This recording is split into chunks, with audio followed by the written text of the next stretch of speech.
Hey guys, it's Fuser67 and Yingling Mokio here, bringing you some AOE online gameplay. It's our second game, same civs. Foizer is still Greece, I'm still Egypt, and we are still following Foizer, but now we have two commentators, so yeah. double the fun, yeah. So we're playing two Celts, and yeah, if I remember correctly, this was actually a really awesome game. yeah, it got really intense, especially at the very end, where well, I'm not gonna spoil anything, but Yeah, it's pretty exciting. It's so definitely nice to watch, and yeah, here you see me getting some huntables. yeah, back to the game. You can see Foizer is gathering some cows. Those are actually herdable, not huntable. Huntable, okay. Yeah, but anyway, they're still a very good source of food in the beginning of the game. Herdables are slightly better, but huntables, you know, I mean, sorry, they're the same basically, but there's an upgrade for herdables. But anyway, cows, if you have them, you should definitely use them. Yeah. And here I find the first Celtic civ. Yep. Yeah, and just a thing about here's the second one. Also, a thing about 2v2 is what we realize is like what's key is communication. Yep. And we were at each other's. Well, I was at Lee Yingling's house when we did this 2v2, and basically the fact that we could literally sit next to each other and talk while playing was a great advantage. Yeah, we really what we did was we coordinated our attacks. Whenever we would fight, it would be 2-on-1, and you always want to keep this in mind in 2v2 because even if like you have a great counter army and you can defeat the enemy, if you have two armies, you're going to take less casualties and you're going to inflict more damage on him. So you should always keep that in mind when you're playing 2v2. Like when you're playing 2v2 on the computer, text chat is always not, you know.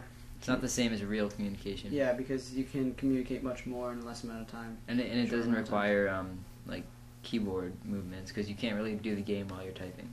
So. Exactly. So yeah, we all organize strategies, what units to build, and what we realized is since they're Celts, they're infantry based, and so we basically I primarily go Hippospist.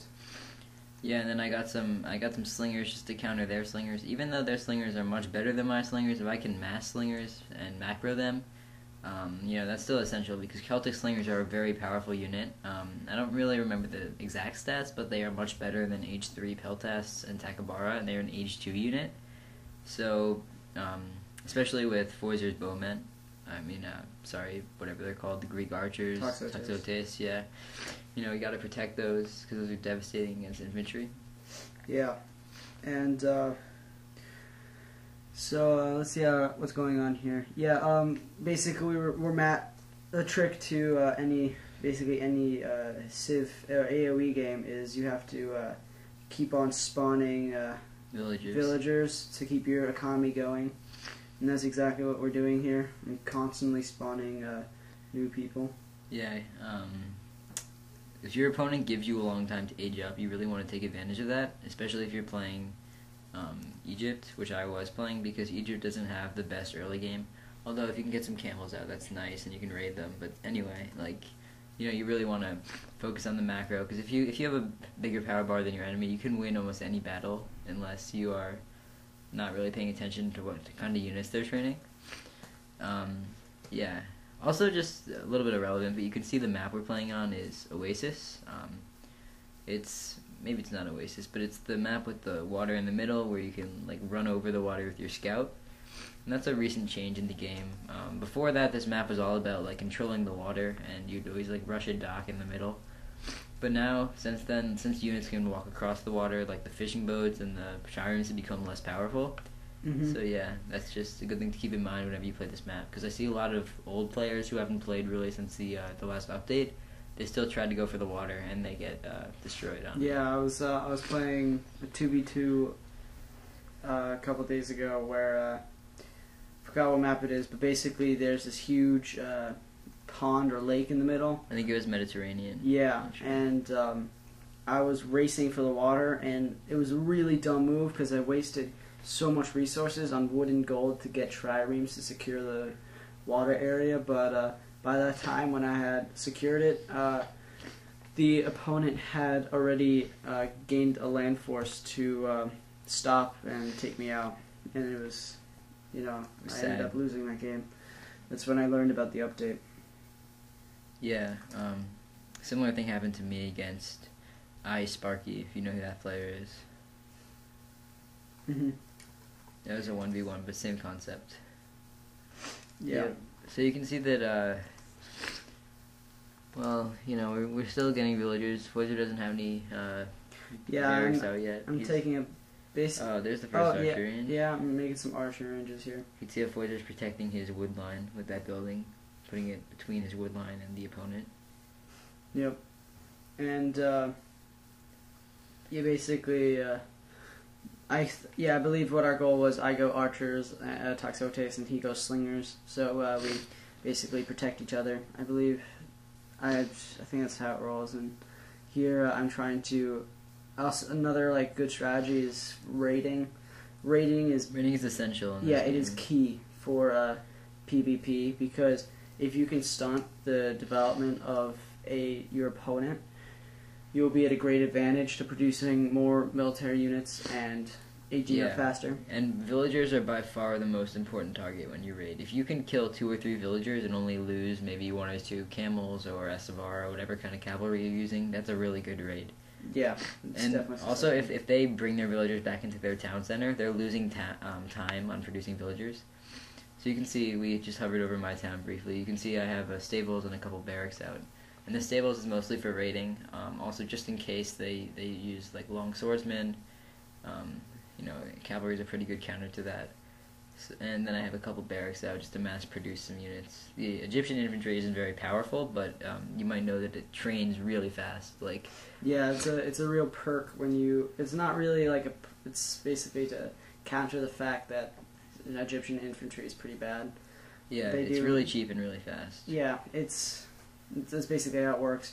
They do very, very little damage in comparison to Greece or Celts, especially. Celts, yeah, because Greece and Celts are primarily infantry based, while they do have I think Greece is an interesting. I like Greece because they're pretty well rounded, right? You have your Toxotes, which are amazing archers. You have Hippocons when it comes to cavalry, right? And then you have your Hippospis/Hoplites when it comes to infantry. So that's why I play Greeks. You can see Forza's building his stables here, and I'm assuming that's to counter the enemy slingers, because the Cercophori they're a pretty bad raiding unit.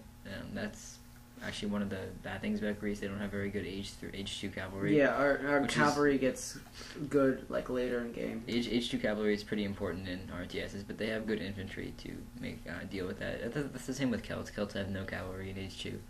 Egyptians and Persians are the main cav-based civs, although I guess Persians are more infantry-based nowadays. Yeah, here also another important thing. When I first started playing this game, when it came out back in August, I was pretty newbie. I knew very little about things like storehouse upgrades, and later, you will realize after playing that storehouse upgrades are key to helping your. You want to spend as much as you can on your economy, because if you can get that extra, let's say 2 wood per drop, it will over time give you an advantage. You'll collect resources faster. So it's a good tip for all those AoE players you didn't already know. What else? I'm also keeping my. I'm not gonna make I don't really raid if it was a 1v1, Forza would be raiding, but since I have good cavalry, I'm gonna take advantage of most of that. The camel riders are great for raiding. Yeah, we're sort of letting Forza bubble right now, which means he's focusing on his economy, and hopefully I can fend off the opponents and do some damage to their economies without taking much damage myself. Yeah. And he'll be pretty powerful, and he'll basically be able to out macro everybody. Yeah, exactly. And so Forza, I had a little raid going there, but Forza looked away from it. Yeah. There it is. I'm zooming back on. So you can see I have some infantry, and that's just because the enemies probably have some archers, and camels are very bad against archers. So. Alright, so you can see this raid here. This actually went pretty bad just because Celt's so good against Egypt. I think I killed a couple villagers. Yeah, you can see my camo to the right is killing maybe 2 or 3. And he has to garrison all his villagers, but that combo of slingers plus infantry plus druids is very hard to beat with Egypt. You really just need to survive until age 3. Also, just getting them to garrison is a great perk, because when they're garrisoning, they're not gathering. Yeah, they're not gathering resources, and so they're practically as good as dead for that moment. Yeah, you see Foiser switch to Spist just because to counter their infantry. Well, I mean, also to tank their infantry, so his top rotates can stay behind and doesn't really have to kite. He can split his fire and pick off multiple targets. Yeah, because the druids are they're pretty obnoxious. And then now I'm sending in my raiding force. Basically, like we are continuing our attacks on the enemy to make sure that they. And you should always target the guy with the.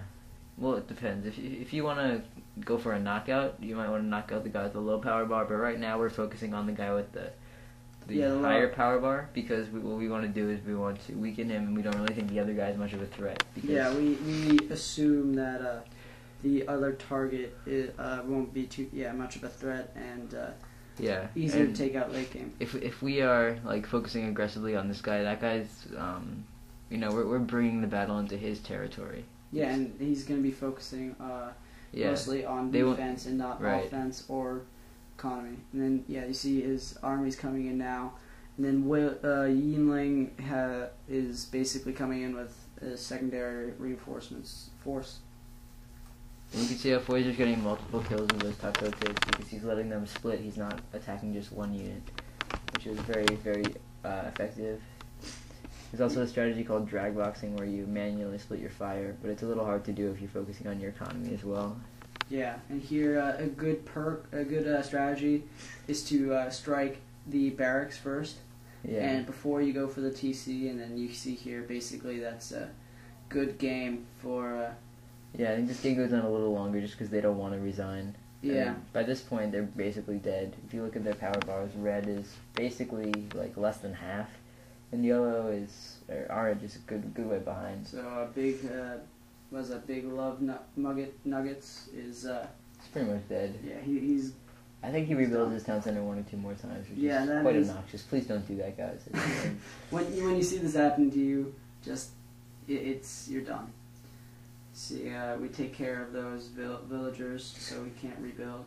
Then you see on the left here. That's the other guy's army, and Foiser can just destroy those druids with archers. They're very, very. They have very little health. Yeah, you can just see them die right there. Yeah, I'm microing right there to make sure all my archers focus on one guy just to get him out quick. And those camel riders actually do a really good amount of damage. And here they're coming in with some spearmen, which my Taxotes definitely take care of, along with my Hippospist. They can now. Yeah, we're just gonna go right for the next guy because that was his whole army, and, so he's weak right now. If you pay attention to there's an elder where you can check out where I'm spawning units, you can tell that I'm spawning a reinforcement squad basically for another army while I'm attacking. So what I did is I hotkeyed my. There you can see the secondary force that I was spawning. I hotkeyed my barracks. And all your barracks should be. Generally, you always want to put them all in a squad, either 1 or 0, and that way you can easily reset your spawn point without having to look back at your. You can see I have the same thing because all my people are running up map towards the enemy. See that here you can tell that I'm using my hotkeys. Now I'm sending in my army to finish off him. And it's only 13 minutes in, and I'm only H2, so it shows that late game, it's not very important to wait until H3 or H4 start attacking. You always catapults or siege or whatever. I think the best strategy is to get at them when they're weak. Yeah, a lot of PvE players always tend to, they tend to turtle and then get some siege weapons and attack in age 4. But really, when you're playing PvP, it's not really about, like in PvE, the opponent always starts stronger than you, and you want to prolong the game so you can get stronger and match your opponent's strength. But in PvP, you're starting out on the same footing, so why not attack in the early game? Like, you always want to, raiding is really important. You always want to mess with the other player's economy. Like, if you can use less resources to do more damage to their town, why not do it, right? It's like... Yeah, also, so as you can tell here, the countdown for Big Love Nuggets basically went down. Yeah, it gone away, so you can tell that he rebuilt his town. Yeah, he rebuilt. But honestly, why haven't they resigned yet? Like, this is just so douchey of them. Their power bar it's a joke. So basically, now we're figuring out where they are. If we want to be real trolls, we could build a wonder, but we're not that bad. There's some horsemen, so they got age 3, which is probably not a wise move as you are rebuilding your town. You probably want to focus on getting some units out for defense. Yeah. But, yeah. There's some cavalry. That's one of the disadvantages of Celts. Although they are amazing at destroying Egypt, their cavalry comes out in age 3. It's pretty good, but it's just a little late, because age 2 cavalry is so important in any age of game. Yeah, here I'm spawning more villagers to collect more gold, because if you look at the my resource bar, you can tell that my gold is lacking behind food and wood. And so let's watch this Thermopylae type thing right there. You can see those archers just devastating the Celtic infantry. It's annihilation. Then especially in a narrow pass like that, you can really use archers to your advantage. Just with a couple infantry, you can hold off their whole infantry army. And then here they're trying to... Are those villagers behind your archers attacking them? No, those are druids. Oh, I see. Here, I made sure my archers start attacking the villagers. Because I don't want to deal with another... And there's my camels coming in. Yinling has finally arrived. But yeah, this is a good game. This is their last stand, and I believe I have you can see on the mini map I have 35 slingers coming, which is pretty atrocious. I don't know why I have slingers, because he doesn't have any archers, but still, I guess I assumed he would have archers, but I guess yeah. There we go. Finally. Yeah, first guy resigned, and yeah, that's GG. And there are my slingers. That was a pretty quick game. 16 minutes, 17 minutes, just get this over with. Yeah, and then you see slingers attacking. Tons of slingers. Yeah, attacking the TC from over the wall. I don't understand why he hasn't given up yet. Honestly, I don't see. Don't be that guy. Yeah, don't be that guy who's just making this so obnoxious. And then now that you see that other reserve army, there's just nothing you can do.